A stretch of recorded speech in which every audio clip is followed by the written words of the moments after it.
medyo parang nagro-roller coaster kayo dito sa mga paparating sa inyo guys, kasi nakikita natin na may mga blessings sa inyo, no? Pero may mga blocks din kayo, balakid, okay?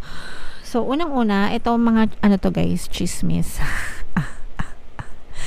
Yung iba sa inyo guys, parang madali kayo maimpluwensya ng ibang tao, no? And yun yung nagiging balakid para sa mga masaganang pamumuhay nyo, kasi ito yung blessings no? Ito yung mga blessings, pagpapala, kaginhawahan sa buhay, maalwan na pamumuhay, ganyan. Pero for some of you, maaaring hindi nyo to ma-experience kasi may mga blocks kayo, balakid.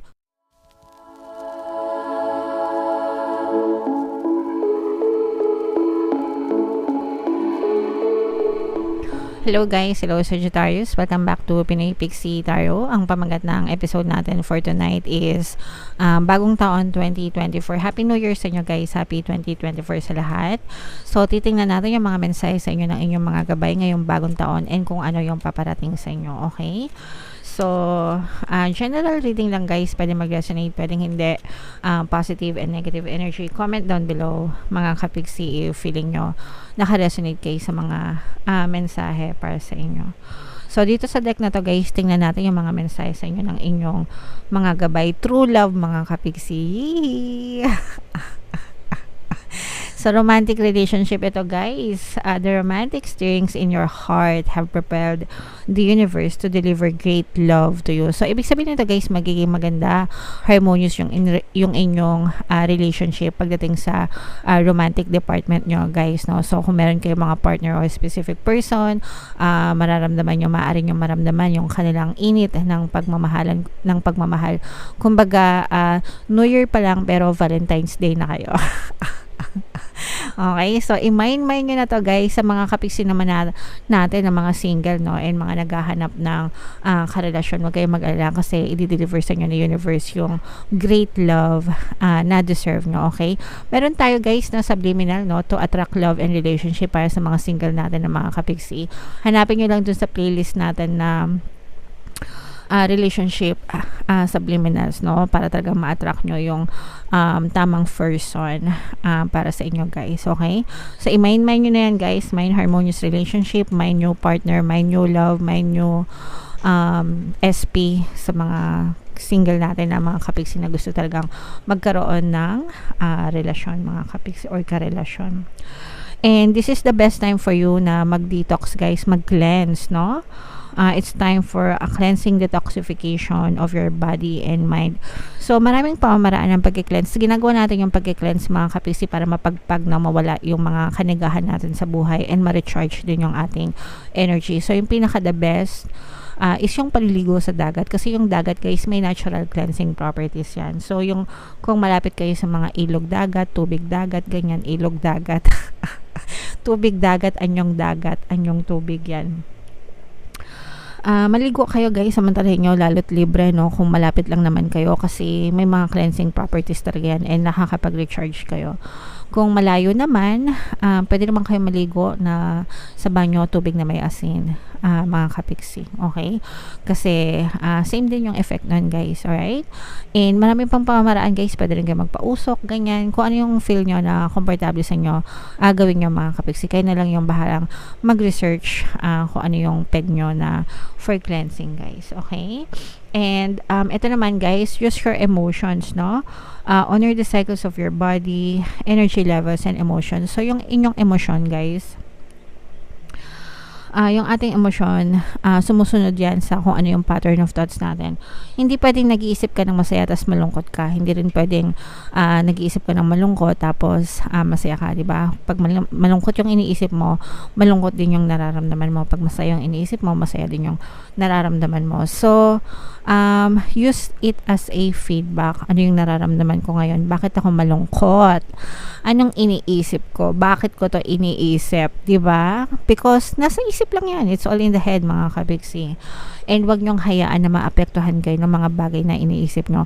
Kapag naisip nyo na yung mga kanagahan, tanong nyo agad sa isip nyo, ba't ko to iniisip? Anong mapapala ko pag inisip ko to? Di ba? So, kung alam nyo na puro sama lang ng loob yung inyong mararamdaman pag inisip nyo yun, abay, wag nyo nang isipin. Okay, by all means, tigilan nyo yung pag-iisip, stop overthinking, and i-divert nyo yung attention nyo sa ibang bagay na makakapagpasaya sa inyo. Gawin nyo yung mga bagay na gusto nyo para makalimutan nyo yung mga kanigahan na iniisip nyo, and para maganda din yung maramdaman nyo, and maganda lang yung ma-experience nyo sa buhay. Okay? So, ganun nyo gagamitin yung emotions nyo mga kapiksi para as feedback para hindi kayo manega sa buhay. Okay? Alright. So, comment down below, guys, if feeling nyo naka-resonate kayo dyan, and then tingnan natin kung ano yung mga paparating sa inyo ngayong bagong taon. Shuffle ko to, guys. Habang sinashuffle ko to, panoorin nyo muna tong video natin regarding sa ating paano mag-manifest ng abundance video course. Kapiksi, sawa ka na ba sa mga struggles at hirap sa buhay mo? Masipag ka ba at masikap sa buhay ngunit hindi ka pa rin umaasenso? Ilang beses ka na bang nag-attempt magnegosyo at mag-invest pero palagi ka pa rin nalulugi? Sa pagkakataon na ito ay maaaring may subconscious beliefs ka na nagiging balakid sa iyong pag-unlad at pagyaman. Introducing, paano mag-manifest ng abundance video course.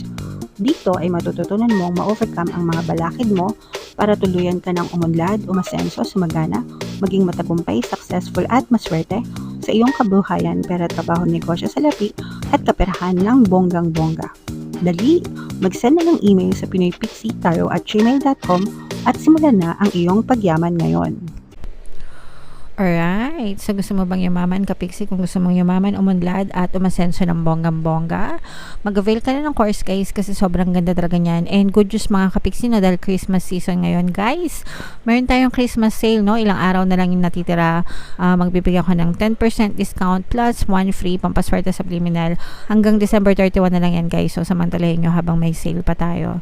Meron din tayong email coaching, manifest your desires using the law of attraction. If meron kayo mga specific na gusto nyong i-manifest, pwedeng love and relationship, pwedeng money or career, pwede kayo magpabook ng email coaching session with me. Mag-send lang kayo, guys, ng email sa pinoypixitaro@gmail.com. So, eto, guys, eto yung combination ng positive and negative, no? Medyo parang nagro-roller coaster kayo dito sa mga paparating sa inyo, guys. Kasi nakikita natin na may mga blessings sa inyo, no? Pero may mga blocks din kayo, balakid, okay? So, unang-una, ito mga, ano to, guys, chismis. yung iba sa inyo, guys, parang madali kayo ma-impluwensya ng ibang tao, no? And yun yung nagiging balakid para sa mga masaganang pamumuhay nyo. Kasi ito yung blessings, no? Ito yung mga blessings, pagpapala, kaginhawahan sa buhay, maalwan na pamumuhay, ganyan. Pero for some of you, maaaring hindi nyo to ma-experience kasi may mga blocks kayo, balakid. And itong mga balakid na to, ito yung mga kanigahan sa buhay, di ba? Kaya nga kayo pinagki-cleanse ng inyong mga gabay, di ba? Sabi sa inyo, mag-cleanse kayo para mapagpag yung mga kanigahan nyo, guys, and yung mga emosyon nyo, di ba? Pinapagamit sa inyo para alamin nyo kung ano yung nararamdaman nyo kasi nandun yung pattern of thoughts nyo, mga kapiksi.